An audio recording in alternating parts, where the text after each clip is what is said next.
നമ്മുടെ മണ്ണിൽ പിറന്ന മക്കൾ നമ്മുടെ നാടിൻ്റെ സന്തതികളാണ്. അവർ ഈ നാടിൻ്റെ അവകാശികളാണ്. അവരുടെ അവകാശം സംരക്ഷിക്കുന്നത് പ്രധാനമാണ്. ആ അവകാശ സംരക്ഷണത്തിൻ്റെ ഭാഗമാണ് ഞങ്ങൾ നാറ്റിവിറ്റി കാർഡ് കൊണ്ടുവന്നത്. എന്താ അതിൻ്റെ ഫലം? നിങ്ങളാരാണ് എന്നൊരാൾ ചോദിച്ചാൽ ഞാൻ കേരളത്തിൻ്റെ സന്തതി, ഇതാ തെളിവ്, സംസ്ഥാനം നൽകിയ കാർഡ്, നാറ്റിവിറ്റി കാർഡ്. ഒരാൾക്കും ചോദ്യം ചെയ്യാൻ കഴിയില്ല. ഒരാൾക്കും ആരെയും ഇവിടുന്ന് പുറത്താക്കാനാവില്ല. അവരുടെ സ്വന്തം നാടിൻ്റെ സന്തതി എന്ന് കാണിക്കുന്ന രേഖ അവരുടെ കയ്യിൽ, ഔദ്യോഗിക രേഖ.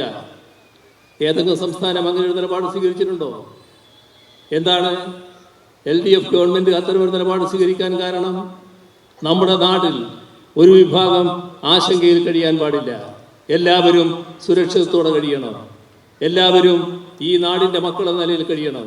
അതാണ് LDFനെ അതിന് പ്രേരിപ്പിച്ചത്. ഇവിടെ ഒരു കാര്യം ആലോചിച്ച് നോക്കി.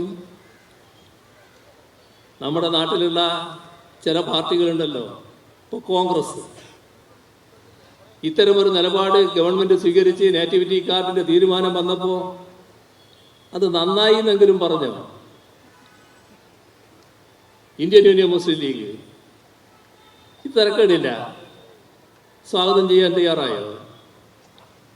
എന്താണ് ഇവർക്കൊക്കെ BJPയെ ഭയമാണോ? BJPയെ ഭയന്നുകൊണ്ട് നിലപാടാണോ സ്വീകരിക്കുന്നത്? നമ്മുടെ നാടിൻ്റെ മക്കളെ നമ്മൾ സംരക്ഷിക്കണ്ടേ? ഞങ്ങളാ നിലപാടാണ് സ്വീകരിച്ചിട്ടുള്ളത്. അതാണ് LDF.